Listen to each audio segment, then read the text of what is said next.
The first time Olivia Hart noticed the black SUV, she told herself it was nothing. Chicago was full of black cars, tinted windows, and people who looked like they had secrets expensive enough to bury. She saw it parked across the street from her apartment one rainy Tuesday night. Engine running, headlights dimmed, windshield silvered by water. She had come home late from school, carrying a canvas tote full of spelling tests, construction paper, and a cracked blue mug one of her second graders had glued plastic stars onto for Teacher Appreciation Week. She was tired in that deep, invisible way. Only teachers understood the kind of tired that lived behind the eyes and still made room for kindness. The SUV sat across the street while she unlocked her door. It was there when she turned on the kitchen light.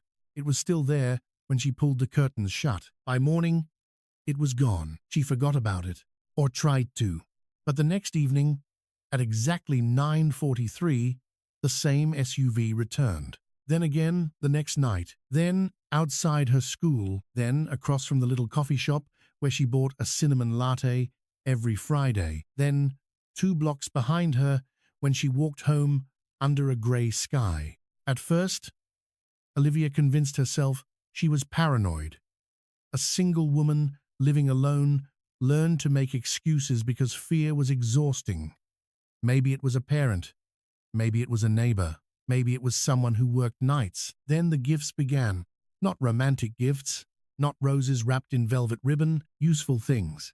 A new lock appeared on her apartment door after she complained to her landlord that the old one stuck. Her lost necklace, the tiny gold heart her father had given her before he died, showed up inside her mailbox in a small black box with no note. On a morning when she cried in her classroom before the children arrived, because one of her students had come to school hungry again, a delivery arrived at noon. 30 lunches, paid for anonymously, enough for every child who forgot or could not afford one. That frightened her more than flowers would have. Whoever it was did not just watch her. He listened. He knew. By the 3rd month, Olivia stopped sleeping properly. She checked the locks twice, then 3 times. She changed her route home. She parked in different places. She told herself not to look for the SUV, but her eyes always found it. Black, silent, waiting. One Thursday night, she went to the police. The officer behind the desk barely looked up after she explained. When she showed him photos of the SUV, he asked if she had an angry ex-boyfriend. She said no. He asked if the driver had threatened her. She said no. He asked if she had actually seen the driver's face. Olivia hesitated because she had. Once. Only once. At a red light outside her school, rain sliding down her windshield, she had looked across traffic and seen him in the back seat. A man in a black suit, dark hair, sharp yav, a stillness that made the entire city around him feel loud. He had not looked away when she caught him watching. That was what terrified her most. Not guilt, not panic, recognition, as if he had known her long before she knew him. The officer tapped his pen against the desk. "Ma'am, rich men in expensive cars aren't illegal. He's following me. Can you prove that?" The next morning, every photo disappeared from her phone. Not deleted, gone.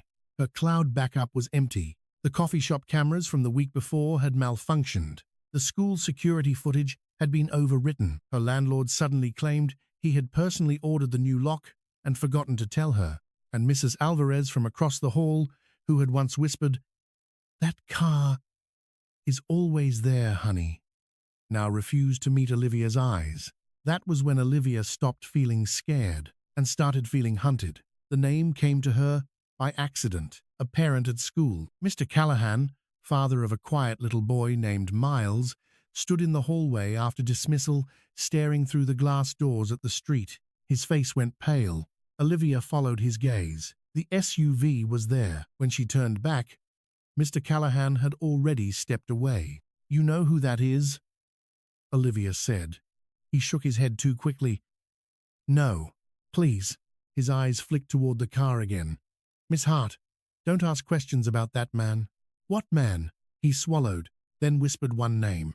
Dante Moretti. By the time Olivia searched the name that night, Her hands were shaking. There were no direct headlines, no clear accusations, nothing that said Mafia Boss in bold letters. But the spaces between the articles said enough. Moretti Holdings, luxury hotels, shipping companies, private security, political donations, a father killed in a car bombing 20 years ago, a brother found dead near the Chicago River, rival families, unproven investigations, witnesses who withdrew statements. A photograph from a charity gala showed him in a black tuxedo, standing beside the mayor, expression calm, eyes cold. Dante Moretti did not look like a man who followed school teachers. He looked like a man who made entire rooms lower their voices. Olivia stared at the photo until the screen dimmed. Then her phone buzzed. Unknown number. Do not walk to school tomorrow. Her blood turned cold. Another message appeared. Take a cab. Sit in the back. Do not stop for anyone. Olivia threw the phone across the couch like it had burned her. For 1 minute, she could not breathe. Then anger rose sharper than fear. She grabbed her coat, ran down 3 flights of stairs, and stepped into the rain. The SUV was there. Of course it was. Parked beneath the streetlight, black paint shining like wet ink. Olivia crossed the street before she could lose her nerve. The driver's door opened. A man stepped out. Broad-shouldered, earpiece in, one hand inside his jacket. Olivia stopped. The back window lowered slowly, and there he was. Dante Moretti. Not a photograph, not a rumor, real. Close enough that she could see the dark intensity of his eyes and the controlled stillness of his face. He wore a black overcoat over a tailored suit, rain misting the window between them like a veil. Olivia lifted her chin, even though her knees felt weak. Stop following me. The driver looked stunned. Dante did not. His eyes moved over her face with terrifying patience. Go home, Miss Hart. His voice was low, calm, and impossible to ignore. The use of her name sent a chill through her. You don't get to know my name. I know more than your name. Her breath caught. The driver shifted, but Dante raised one hand slightly, and the man froze. Olivia stepped closer to the window. If you come near me again, I'll call the police. A faint shadow crossed Dante's mouth. Not amusement, something darker. You already did. Her stomach dropped. You had no right. No, he said quietly. I had no choice. What does that mean? His gaze sharpened, and for 1 second, she saw something behind the coldness. Not softness, concern. You should not be outside. I am outside because of you. No. His voice lowered. You are outside because you think danger announces itself politely. Olivia's pulse hammered in her throat. Are you threatening me? Dante looked past her. His expression changed. It happened so fast, Olivia barely understood it. The driver moved. Dante opened the door. Someone shouted from the end of the block. Then, a car without headlights turned the corner too quickly. Dante was out of the SUV before Olivia could blink. He grabbed her by the waist and pulled her hard against him just as the first shot shattered the streetlight above her head. Glass rained down like ice. Olivia screamed. Dante turned his body, shielding her completely as bullets struck the parked car behind them. His coat wrapped around her. His heartbeat was steady against her cheek, his hand pressed to the back of her head, forcing her down. Stay still, he said. The calm in his voice terrified her more than the gunfire. Men poured from the SUV. Doors opened. Engines roared. The street erupted into chaos. Olivia clutched Dante's shirt, too shocked to pull away. He looked down at her. For the first time, his control cracked. Only slightly. Only in his eyes. Are you hit? She shook her head. His hand tightened once at her waist. Then, he lifted her into the SUV as if she weighed nothing. No, she gasped. No, I'm not going with you. You are. I don't know you. His face was inches from hers. Rain dripping from his hair. His eyes black, with something that looked too much like fear. You would be dead if you did. The door slammed. The convoy vanished into the storm. Olivia sat frozen in the back seat, Dante beside her, his men speaking in low voices around them. Chicago became a smear of neon and rain beyond the bulletproof glass. She hugged herself, shaking now that the danger had passed. Dante noticed immediately. He reached into a side compartment, took out a folded black cashmere blanket, and placed it over her knees without a word. The gesture was too careful. That made it worse. "Don't," she whispered. He withdrew his hand. "I don't want comfort from you." "I did not offer comfort." "Then what was that?" His eyes met hers. "Damage control." She almost laughed, but it came out broken. "You are insane." "No." "You followed me for months." "Yes." "You broke into my phone. I had someone remove evidence that would have made you easier to track. You replaced my lock. The old one was useless. You sent food to my students." That silenced him. His gaze shifted to the window. Olivia stared at him, suddenly angrier than before.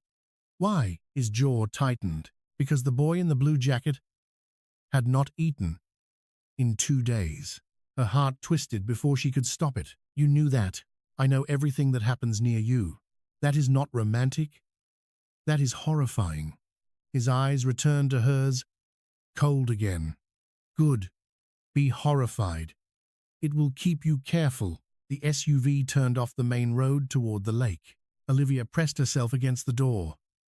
"Where are you taking me?" "Somewhere they cannot reach you." "Who are they?" Dante did not answer. "Who tried to kill me?" Still nothing. Olivia leaned toward him, fear burning into fury. "I teach children how to spell. I laminate flashcards. I buy crayons with my own money. I am not part of whatever world this is." Dante looked at her for a long moment. When he spoke, his voice was quiet. "You were born into it." The estate stood on the edge of Lake Michigan, hidden behind iron gates and winter trees, stripped bare by wind. It looked less like a house than a secret rich people told themselves was beautiful. Inside, the mansion was all dark wood, marble floors, candlelight, and silence. Olivia stepped into the foyer barefoot because she had lost one shoe in the street. Dante noticed that too. He said something to one of his men, and within minutes, a woman appeared with dry clothes, tea, and soft slippers. Olivia refused all of it. Dante watched her from across the room, unreadable. "You need to change. I need answers. You need to stop bleeding first." She looked down. A thin line of blood marked her forearm where glass had cut her. She had not even felt it. Dante stepped forward. Olivia stepped back. Something flashed in his eyes. Not anger, restraint. He stopped immediately. A woman with silver hair entered, carrying a medical kit. "I'm Mara. I'm going to clean that before Dante murders everyone in this room with his eyes." Olivia blinked. Dante said, "Mara, what?" "She's terrified. I'm making conversation." Mara's humor was dry, but her hands were gentle. While she cleaned the cut, Olivia watched Dante. He stood perfectly still, but every time she winced, his jaw moved. Mara noticed too. When she finished, she patted Olivia's hand. "You're safe here." Olivia looked around at the armed men near the doors. "That depends on your definition of safe." Mara's eyes softened. "Fair." Dante dismissed everyone with a single glance. The room emptied. Olivia suddenly wished it had not. Alone with him, the mansion felt smaller. He stood near the fireplace, rain still darkening his coat. "Victor Bellini ordered the men who attacked you," he said. The name meant nothing to her. "He is powerful," Dante continued, "respected publicly, poisoned privately. He owns judges, officers, unions, journalists, and enough grieving widows to build a cathedral from silence." Olivia swallowed. "Why would someone like that care about me?" "Because of your father." Her chest tightened. "My father died when I was 6. "No," Dante said. "Your father was murdered when you were 6. The words struck so hard, she forgot how to breathe. Olivia gripped the arm of the chair. "No." Dante's expression did not change, but his voice lowered. Elias Hart was not only a teacher. He taught history. He also kept records for Bellini's organization. Olivia shook her head.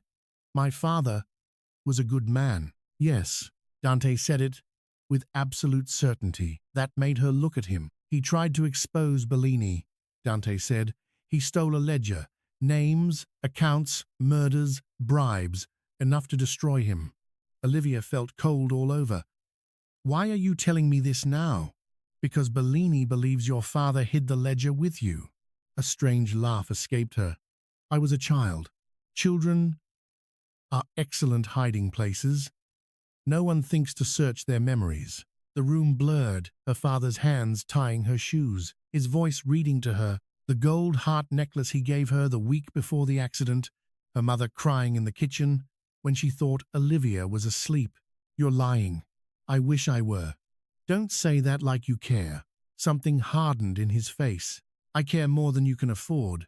The sentence hung between them, dangerous and intimate. Olivia stood. I want to leave. No, you can't keep me here. I can. Her eyes flashed. You mean you will? Dante stepped closer, and the room seemed to tilt around his presence. I will do whatever keeps you alive, even if I hate you? His gaze dropped briefly to her mouth, then returned to her eyes. Especially then. For 3 days, Olivia lived inside Dante Moretti's mansion, like a guest, a prisoner, and a storm waiting to break. She slept in a room overlooking the lake, though she barely slept at all. She called her principal under supervision. She told her students she had a family emergency. She cried only once, in the shower, where no one could see, or so she thought. The next morning, a bouquet of white tulips appeared outside her door. Knockard, no explanation. She carried them downstairs and found Dante in the library, speaking on the phone in Italian. He ended the call when he saw her. Olivia held up the flowers. Stop doing that. His eyes moved to them. Doing what? Knowing when I'm sad. He said nothing. It's invasive, yes. At least, he did not deny it. She set the flowers on the table between them. Why? Tulips. His face gave nothing away. You dislike roses. How do you know that? You told your sister on the phone last spring. Olivia stared at him. Dante seemed to realize too late how bad that sounded. I had your phone monitored after Bellini's men got close to your apartment. You listened to my calls? Not personally. Oh. How polite. His eyes narrowed. Sarcasm is not self-defense. No, but it's what I have when a criminal decides my privacy is optional. The word criminal landed, not because it offended him, because it was true. Dante leaned back against the desk. Calm, controlled, dangerous. You should be afraid of me. I am. Good. But I'm angrier than I am afraid. For the first time, something like fascination crossed his face. Most people folded under his silence. Olivia sharpened under it. He looked at her as if she were a match struck in a dark room. Your father was like that, he said quietly. She froze. You knew him? Dante looked away. That was answer enough. How? A long silence. Then Dante said, he saved my life.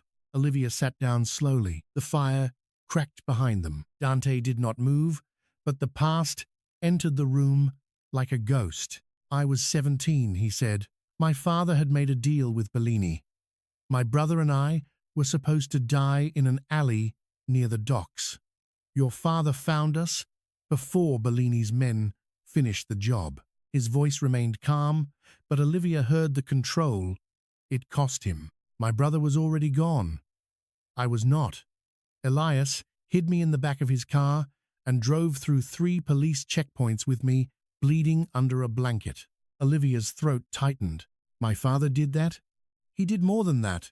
He gave me the first copy of Bellini's ledger, told me if anything happened to him, I was to make sure his wife and daughter lived. Olivia's hand went to the gold necklace at her throat. Dante's eyes followed the movement. He gave you that before he died. She looked down. The tiny heart suddenly felt heavier. What is it? Dante's silence made her skin prickle. What is it? She demanded. The key. Olivia's blood went cold. To what? To the last place Bellini has never been able to find. Before she could ask more, The mansion lights went out. The fire became the only glow. Dante moved instantly. "Get behind me." Olivia stood. "What's happening?" A low boom shook the windows. Then shouting, gunfire, erupted outside. Dante drew a weapon from beneath the desk. Olivia stumbled back, heart slamming. He looked at her then, and for the first time, the cold mask cracked open into something raw. "Olivia," he said, voice calm but urgent. "Do exactly what I say." She should have argued, but outside, men were dying in the dark. He took her hand and pulled her through a hidden panel behind the bookshelves. The tunnel beyond was narrow, stone-walled, lit by emergency red lights. Olivia's bare feet slipped on the cold floor. Dante kept her close, one hand wrapped around hers, the other holding the gun low. "What about your people?" she whispered. "They know what to do. And if they don't," his face turned colder, "then Bellini will learn why people fear me." They moved deeper underground as the mansion shook above them. At the end of the tunnel, Olivia heard footsteps. Then to stop, he pushed her gently behind him. 3 men appeared from the shadows. Not Dante's men. One smiled. "There she is." Dante fired before the man finished speaking. Olivia screamed, covering her ears. The tunnel exploded with sound and light. Dante moved like violence had been written into his bones. Efficient, merciless, terrifying. When it was over, Olivia stood shaking against the wall. Dante turned to her, his face softened for half a second. Then he saw her expression, horror, not at the men, at him.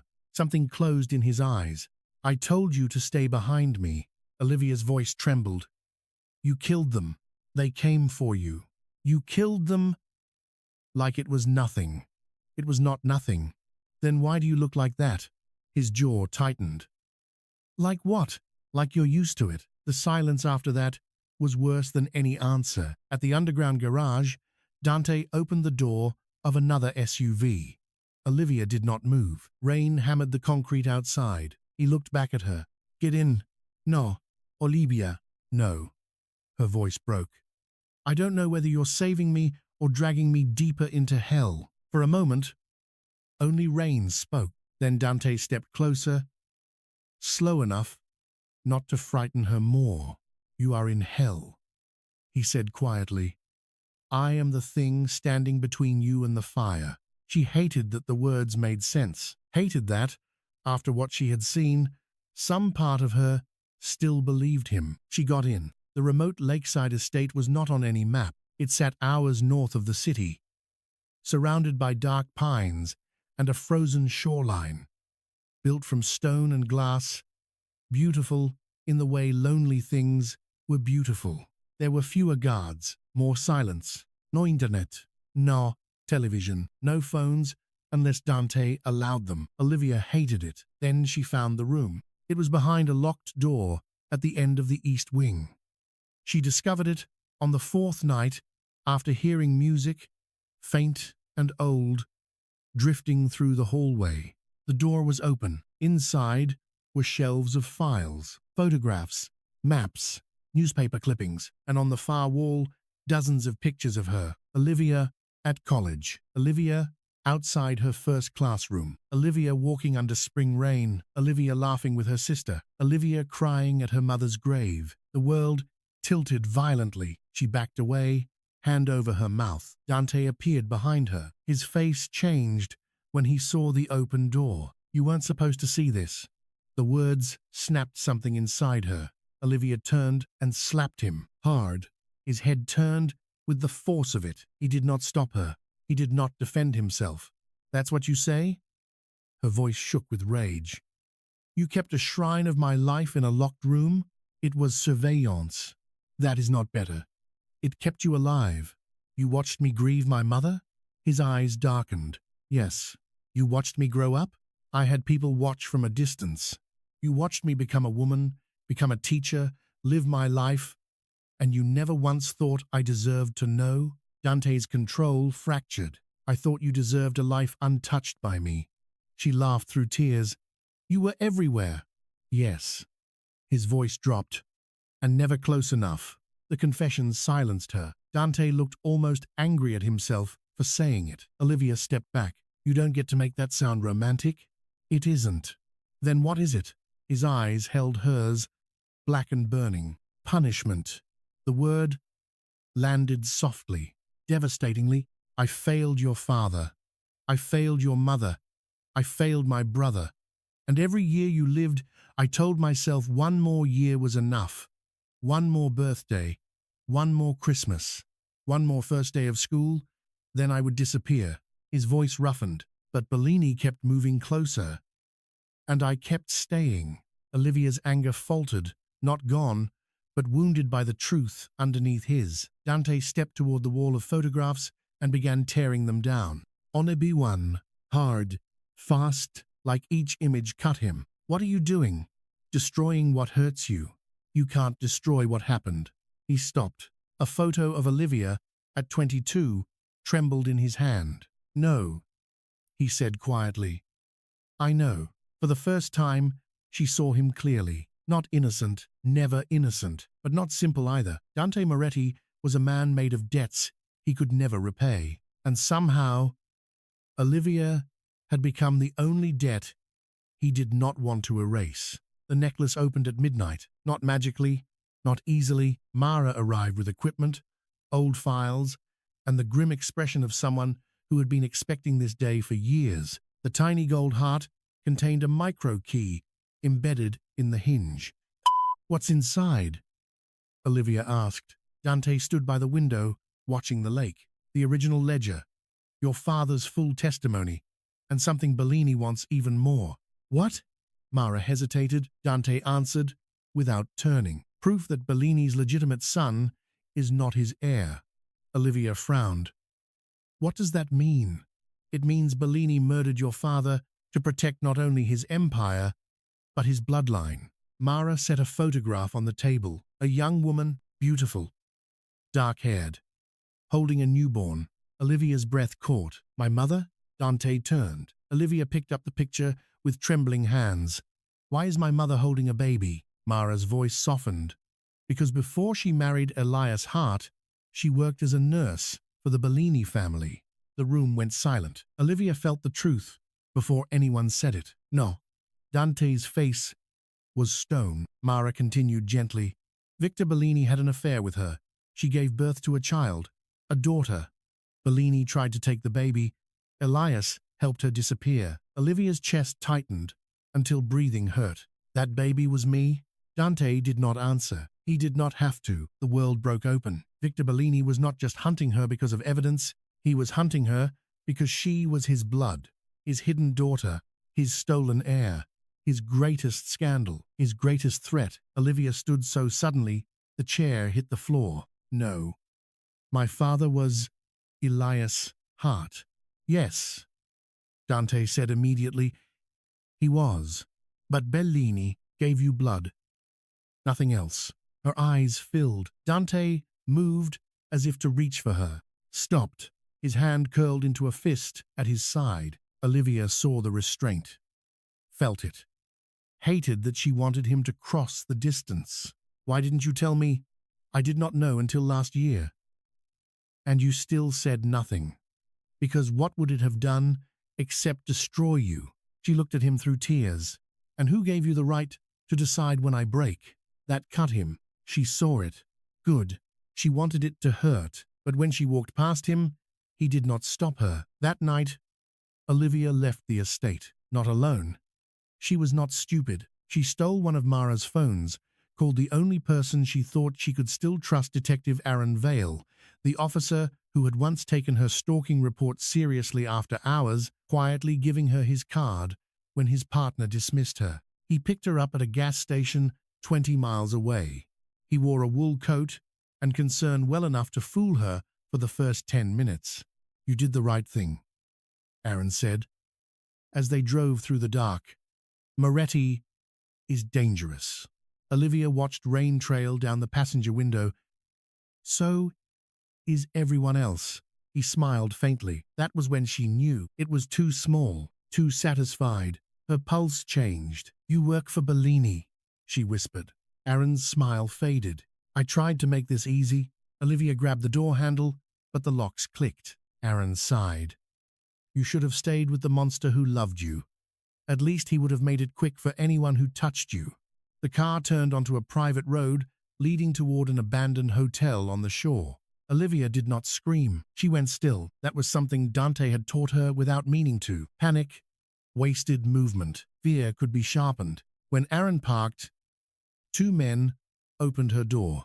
Olivia kicked one in the knee, slammed her elbow into the other's throat, and ran into the rain. She made it 20 yards before Aaron caught her by the hair. She cried out as he dragged her back. Then every light in the abandoned hotel went out. A sound rolled through the night. Engines, many of them.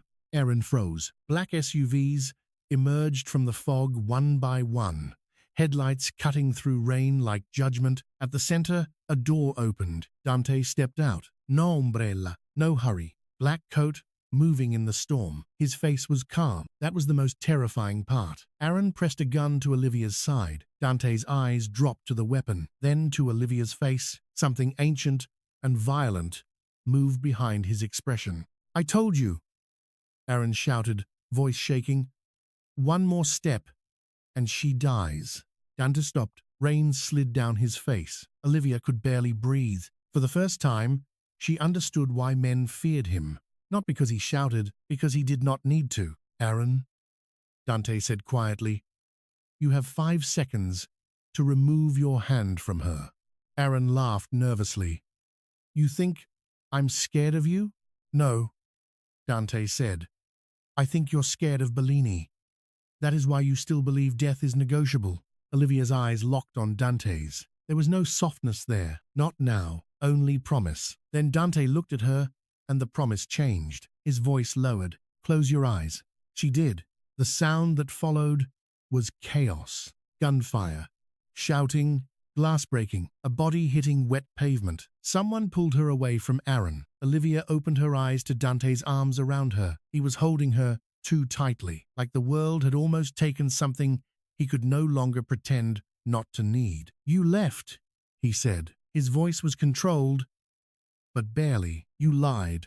Yes, you always lie. To everyone. Not good enough. His eyes burned into hers. No, he said. It isn't.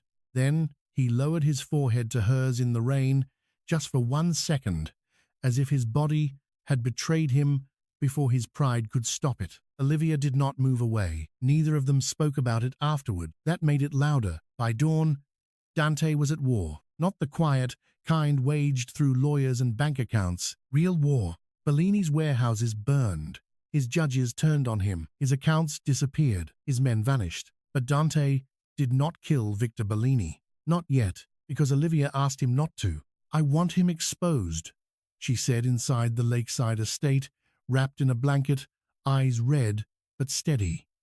Not buried. Dante stood across from her. He will come for you again.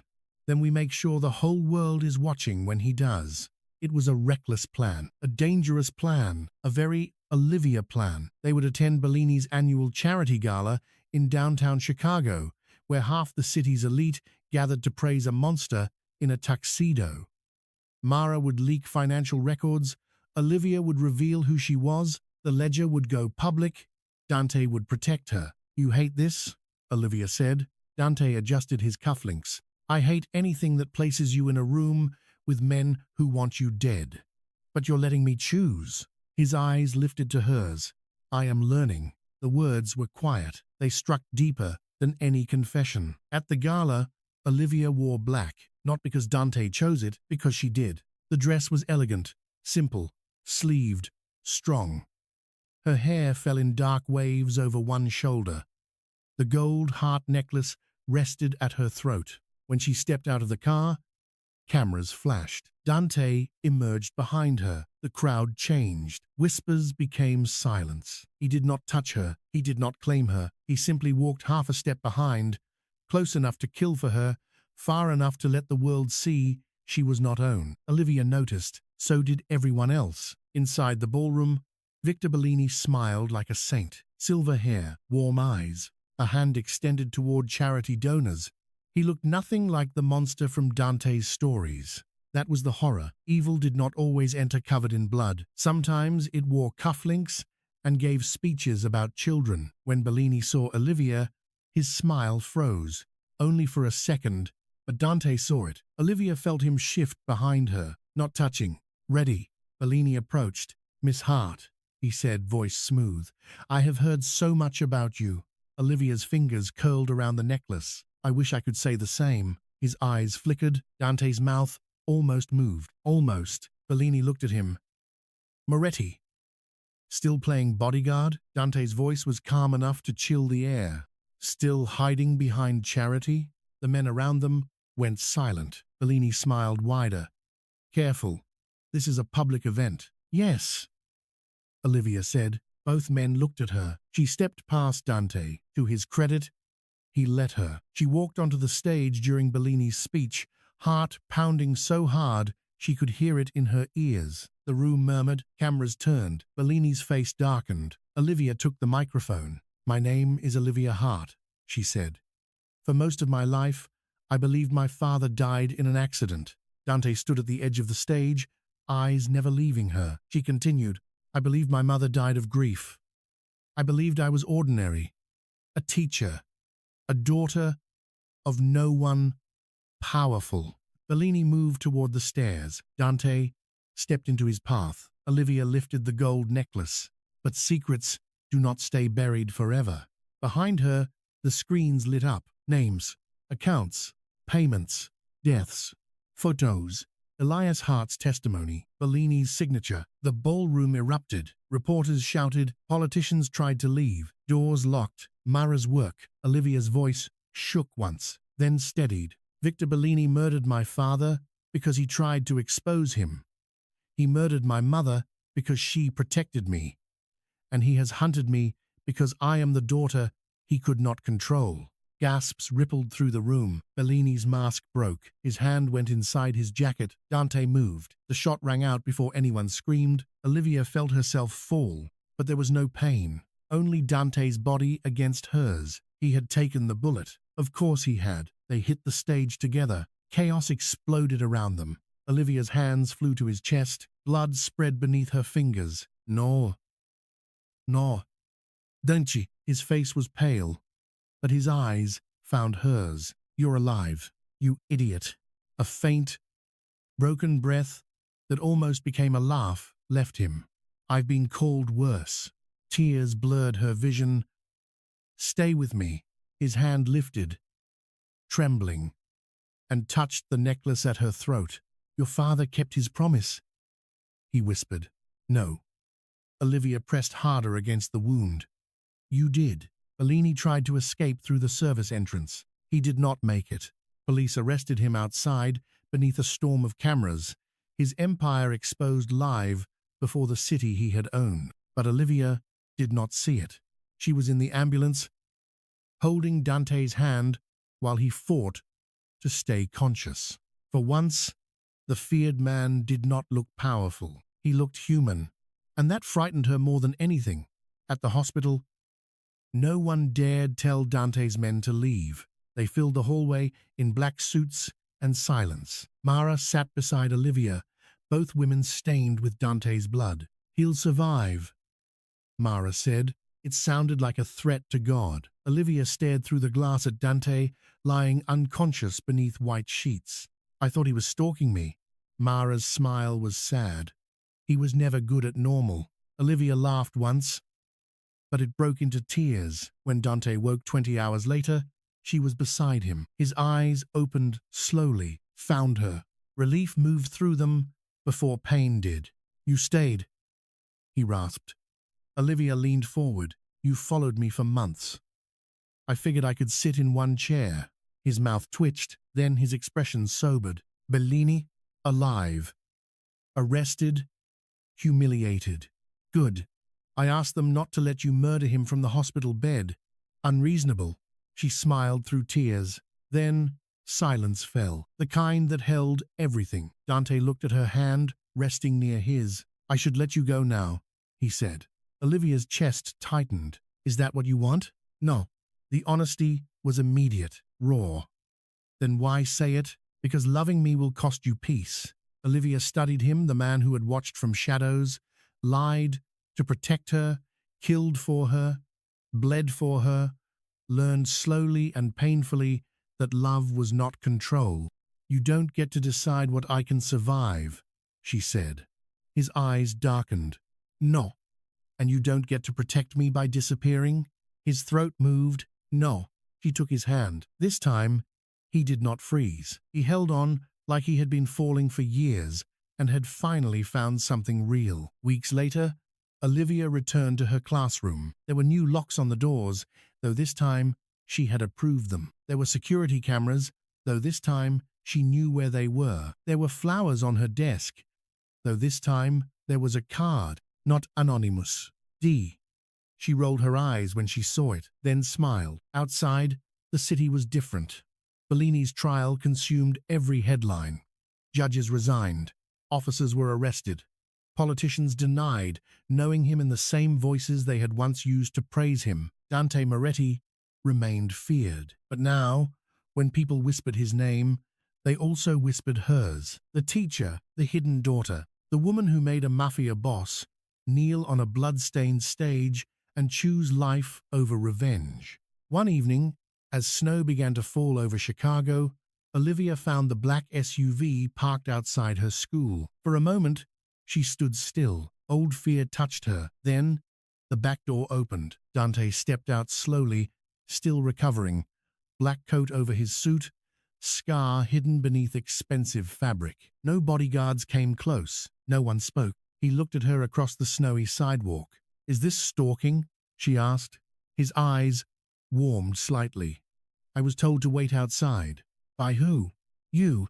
That does sound like me." He approached, stopping close enough that the cold air between them seemed to disappear. "I can leave," he said. Olivia looked at him, at the man who had once watched her from the dark because he believed distance was the only gift he could give, at the man who had been wrong, or, she said softly, "You can walk me home." Dante's face changed. Not much, but enough. Enough for her to see the boy her father had saved. The man her courage had changed. The dangerous heart that had learned devotion not as possession, but as choice. He offered his arm. Olivia took it. Together, they walked through the falling snow. No black SUV between them, no window, no secret. Only the city, the cold, and the dangerous, impossible warmth of his hand covering hers. Behind them, Chicago glittered like a wound beginning to heal. And for the first time since Olivia had seen that black SUV in the rain, she was not afraid of being followed, because Dante Moretti was no longer watching her from the shadows. He was walking beside her,